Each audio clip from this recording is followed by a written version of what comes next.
Well, religionists, we end our journey with Islam. We've taken this love boat among the religions of earth, and now we finalize our journey with this last of the three Abrahamic religions, which all three have so much in common. Unfortunately, they don't seem to get along as well as our Asian friends. In particular, many have misunderstandings about Islam. They think it's based on violence, when in fact we take the term Islam from the word salam, or peace, which is a cognate term with the Hebrew shalom. Now, we should be clear, it's not the kind of peace we get with Buddhism, an inner peace, a calmness of the mind, a snuffing out of the ego. In fact, what it is the submission to the universal ego, if you will, of Allah. And I've heard it said by many in my country, the United States, Muslims worship Allah, but Christians worship God. Well, we need to understand something big here, because Allah is the God in Arabic, and Arab Christians call God Allah also, and it's a cognate with the Hebrew term Eloh that we see in the Bible.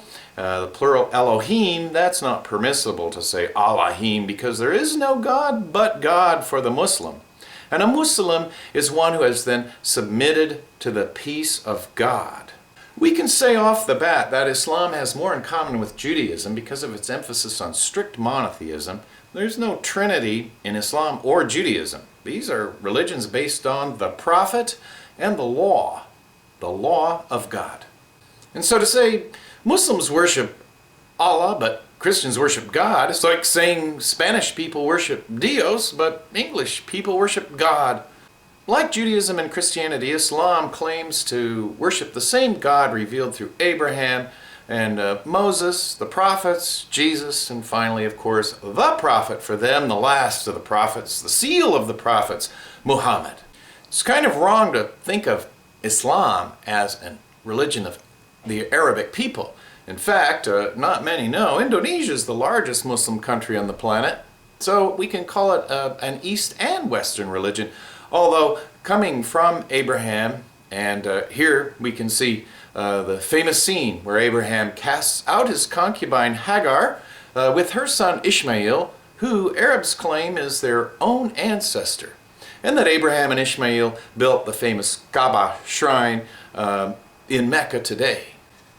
For the Christian or Jew, we'll see many familiar faces, including the angel Gabriel, Muslims call Jibril, who announces to the Virgin Mary that she will give birth to a son, and etc. But Gabriel also comes to Muhammad to give him the recitation, the Quran. The Quran means recitation. And so when we look at Muhammad, he didn't write that according to Muslims. The Quran is uncreated and comes straight from the mind of God through his angel messenger Gabriel to Muhammad on Mount Hijrah, where he is seized like the prophets of the Hebrew Bible by the Spirit of God, and then he recites what he heard from Gabriel and others write it down. In fact, like the Hebrew prophets Elijah and Amos and the like, Muhammad opposes the polytheistic worship he saw in the Meccan temple complex. His family, in fact, was in charge of the temple grounds. He himself was an orphan raised by his uncle from the Ibn Talib family. So hence, we can see where the word Taliban comes from. They claim to go back to Muhammad himself, and don't all religions make the same kind of claim about their founders?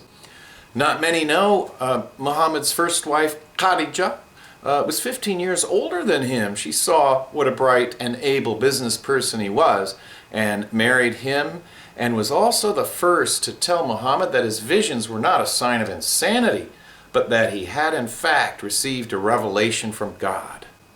And one big surprise for students is that Muslims revere Jesus of Nazareth, Isa, they'll call him. Of course, we remember he's originally called Yeshua, and they revere him as a prophet equal to Muhammad and Moses and all the other prophets. Some 25,000 prophets have been sent by God, according to Muslims, the last again being Muhammad.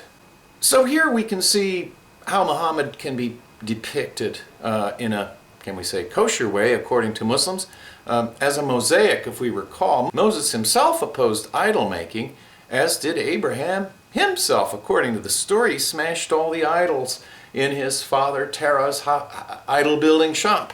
And so, among Europeans, Muhammad has been depicted as a violent warlord. Here we can see him depicted with swords and the like. But as we know, no one may make an image of Allah, God, nor the prophets, nor his family. And so I would argue that Islam's maybe the easiest religion to join, if not the easiest to maintain. We can see the 5 pillars of Islam come into play. And really, one is a Muslim merely by witnessing to this fact that there is no God but God, and acknowledging Muhammad is his messenger. I remember once in Palestine, I just shared the Arabic term La ilaha illa Allah, and my friend said, "You are a Muslim." Well, not quite. I'm a when in Rome kind of guy, but I shouldn't have been saying those things so lightly. But that is all that's required to be a Muslim, is to believe in one God and Muhammad as his prophet. And then Muslims are required to pray to God 5 times a day.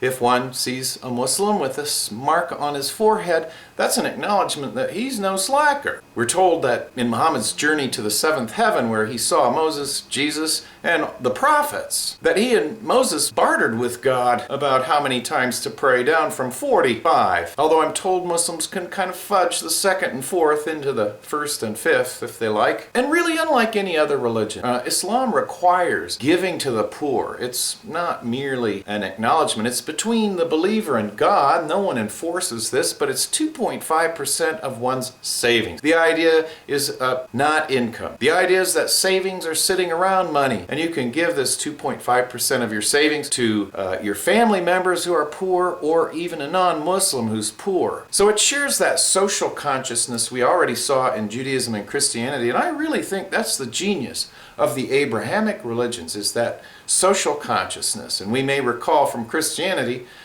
most people are slaves. And we're told Muhammad freed maybe some 25,000 slaves in his life, and one of the first converts to Islam was also a slave. Then if a Muslim can afford it, they are requested to make a pilgrimage to the Kaaba shrine in Mecca, and once in their lifetime at least. And the Kaaba shrine is worth mentioning. It's actually from the Greek word kubos, because it is a cube. And there is on the outside the Kaaba stone, thought to be a meteorite, again erected by Abraham and Ishmael according to Islamic tradition. And Muslims may kiss that stone as they circumambulate the Kaaba shrine. Finally, the 5th pillar is Sawm, or fasting during Ramadan. I had Muslim friends fasting, and they'd be checking their watches to see when dusk settled. Because from dawn to dusk, a devout Muslim should not eat and not engage in sexual relations either. So again, just to reiterate, all 3 religions, Judaism, Christianity, and Islam, claim to come from Abraham, who's from Ur of Babylon, which makes all 3 of them, technically speaking, having Babylonian origins. And another surprise for students is not only is Jesus revered, well, he's born sinless according to Islam, whereas Muhammad had a speck of sin that was scrubbed clean by the angel Gabriel. Even more surprising, Muslims believe Jesus will come at the end of time to judge the living and the dead, not Muhammad. And even more amazing is that Muslims accept the Immaculate Conception of Mary, that she too was born sinless. And so, a good Muslim goes to heaven, 7 heavens for Islam, and known as Firdaus, and Persian word really, hence the term paradise in English. There is also the concept of hell, or Jahannam, which is a cognate with the same term Jesus used, Gehenna, to refer to the nether regions where the wicked may end up. And so it's important to know, when did Islam begin? We saw with the Buddha, it began in the mind of that one human individual, with Jesus at his resurrection. But for Muslims, it begins with the Hijrah in 622, when Muhammad and his gang fled to Medina, which means the city. Earlier, it had been called Yathrib. But as Muhammad moves in there and becomes really a governor of the place, people were glad to have an able administrator like Muhammad. Then the flight from Mecca, from the, again, he's another anti-temple prophet, And so the pro-temple people try to kill him unsuccessfully because of his preaching against the polytheistic images in the Kaaba shrine.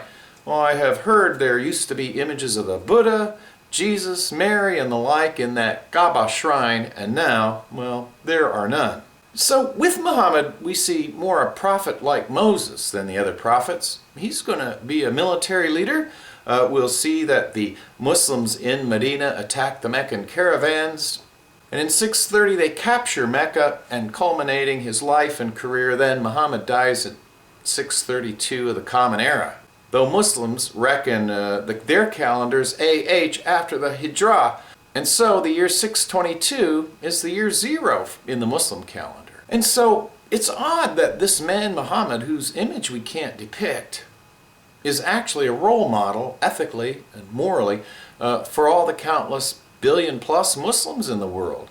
We call these the Hadith, or the customs, if you will, the traditions of Muhammad, and then debates ensue about what Muhammad really said versus what he likely didn't say. How many witnesses were there to what he said and did? It should also be said that a lot of people in my country like to refer to the 70 virgins someone allegedly gets, especially allegedly, if they die for Islam. But that is a very unattested statement by Muhammad, and in fact, and about as important as the apocryphal tales of Jesus killing a little kid and bringing him back to life. That exists in Christianity.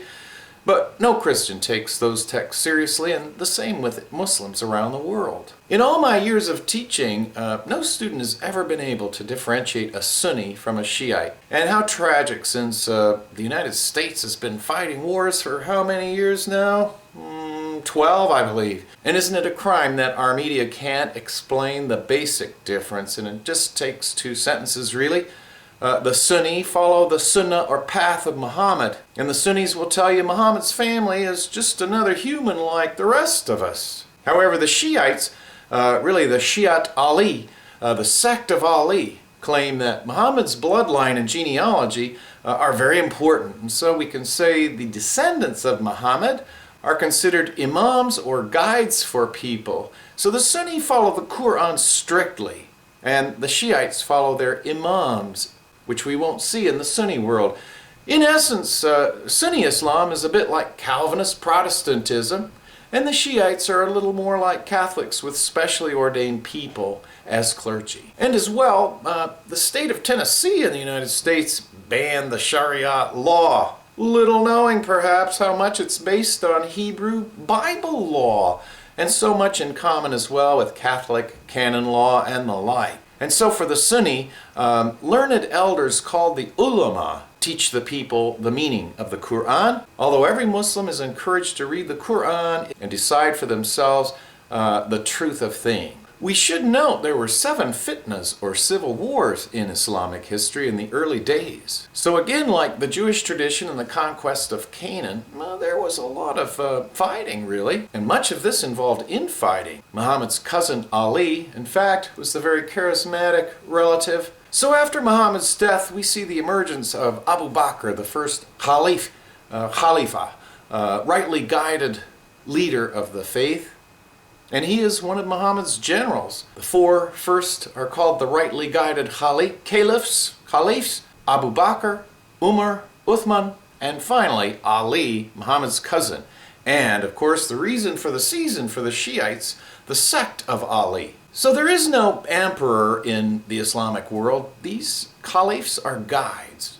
We will see assassinations of Uthman, which will lead to a civil war as proponents of Ali fight against the proponents of Umar and Uthman and the like. And between Muhammad and Ali, we see the freedom of over 39,000 slaves. Does slavery die out in the Islamic world? Absolutely not. Just as it didn't in the Christian world in the United States in the 19th century, it finally did.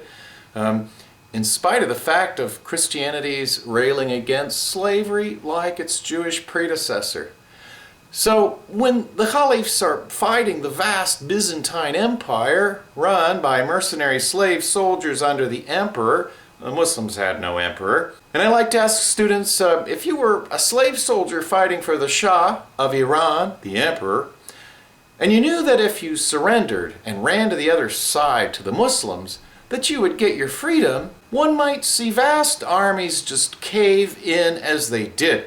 So a small band of Arab Muslims now extend the Islamic religion into Persia, Iran, and of course into the old Buddhist countries of the old Kushana Empire in Afghanistan and the like. In fact, within 100 years, Islam will have spread from Iran all the way to the borders of France and Spain in employing this powerful ideological tool, since again, as we know, most people are slaves. Muslims will tell you this is nothing short of a miracle and proof that God is on the side of the Muslim. So if we're looking then again at the origins of the Shiites, we find it in the assassination of Ali, in Karbala and his two children, Hassan and Hussein. And Shiites will reenact the martyrdom of Ali, ritually even flogging themselves sometimes. Sunnis will never do this and will not revere again any human over another human, except perhaps for the prophets. But even these prophets are strictly human, and there's no idea that someone like Jesus died for one's sins. Muslims don't believe that. And so the Shiites trace the lineage of Muhammad through Fatima, his daughter, depicted here in a kosher way, if you will. And in Iran, if one sees someone with a black turban, it's a bit, well, it's declaring that you're a descendant of Muhammad himself. So it's a bit like Starbelly Sneetches. The Sunnis have none upon theirs. And as well then, the Shiites have these Imam, the guides, and Ayatollahs, guardians of God. And these run modern Iran today. And we'll note among many sects of Shiites, the 12 are Shiites, see the first 12 Imam, descendants again of Muhammad, and see the 13th as having never died. If we note on this slide, there's no death date for the 13th Imam, because he's thought to be still alive and living in the mountains somewhere in the neighborhood of Persia. When Ayatollah Khomeini came to power, he made clear that he was not the hidden Imam, and the end times were not necessarily here. The Shiites will tell you the Mahdi comes with Jesus to establish the final peaceful world order. But as Sunnis will tell you, Ali himself said, there are two mistakes to make with him: loving him too much and despising him too much. He was apparently a very charismatic military leader, very clever, an able tactician like Muhammad. Muhammad, remember, was a legislator, a poet, a prophet. And Jesus had to do none of those things. Muslims will tell you no one can live a life as holy as Jesus, but El-Amin, the honest one, Muhammad, has a life that can be emulated. And then there's debate on this, but as I understand it, it was the Umayyad family who killed Ali. In fact, Muawiyah, I understand, asked his men to bring Hussein back intact.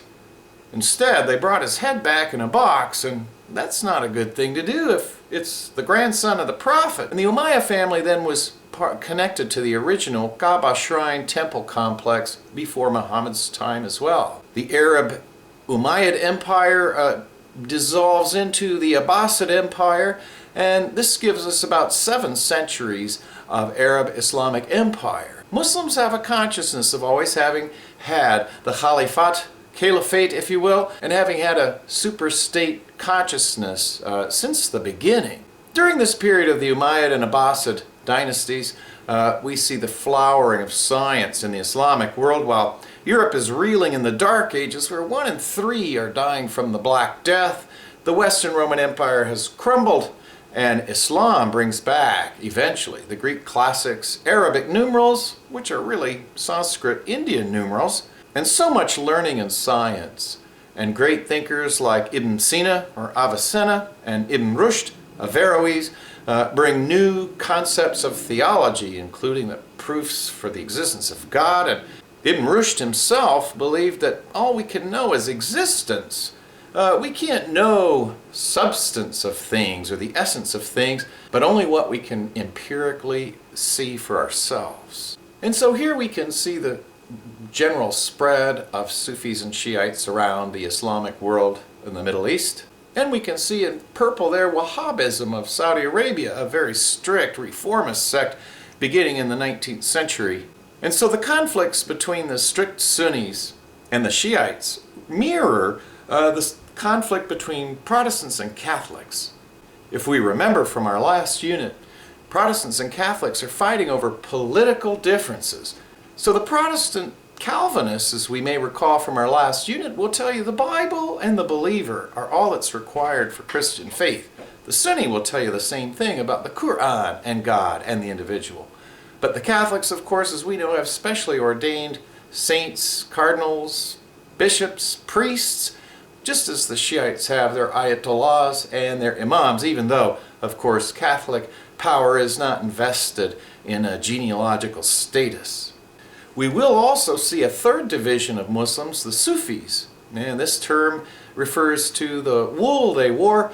My personal feeling is with their... and these were wandering mystical saints. They claimed, and why they get in trouble, is that through trance and meditation, whirling dervishes get into such a trance that the average Muslim can attain the same prophetic vision as Muhammad himself. Well, that could get you in trouble. So the Sufis tend to hide out in the big cities of the Islamic world. They have a doctrine, fanah, the annihilation of the self. And as we see their origins in the neighborhood of Afghanistan, Pakistan, and the like, and Iran, this is the neighborhood of the old Buddhist Kushana Empire. I can't help but see a connection with these mystics and those Buddhist mystics who built the great Bamiyan Buddha that once stood in Afghanistan, and so many other shrines left over from that empire. So those are our three, Sunnis, Shiites, and Sufis. We may recall again from our last unit as well that throughout the Middle Ages, Europeans are starting to get their act together, and at the request of the Patriarch of Constantinople, the Pope of Rome sends thousands and thousands of soldiers to reclaim the Holy Land, but really it's finding a good trade route to India directly, so they didn't have to trade with the Muslim world. And among the great heroes of the Islamic world is Salah ad-Din, or we know him in the West as Saladin, a Kurdish general who will kick him out finally. Of course, the Islamic world was just as plagued by the Mongol and Turkish invasions as was the Christian world.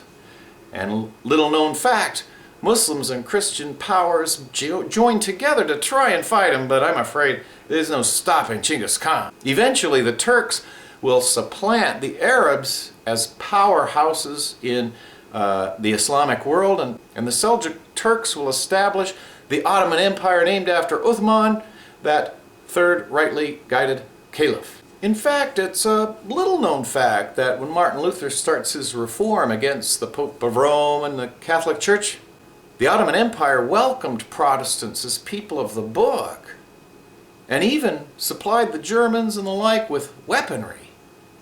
Because the enemy of my enemy, I guess, is my friend, as they say. And I think it's worth clearing up some misconceptions about Muslim women. For one thing, Muhammad immediately banned female infanticide. This still takes place today, I'm told, in China and India. Muhammad declared women were equal. Among the two Genesis creation accounts, the Muslims look at the "let us create humans in our image, male and female created he, them," rather than the story of the emergence of Eve through Adam's side. Muslim women also can get a divorce, own property. They're not, in fact, required to clean the household and the like, and the husband pays a dowry for his wife, just the opposite of the Hindu case. And of course, in Hinduism, and we may remember, a woman is supposed to worship her husband as a deity, but in Islam, women are equal, and the rights to own property and get a divorce, we didn't see that in the United States until the 19th century.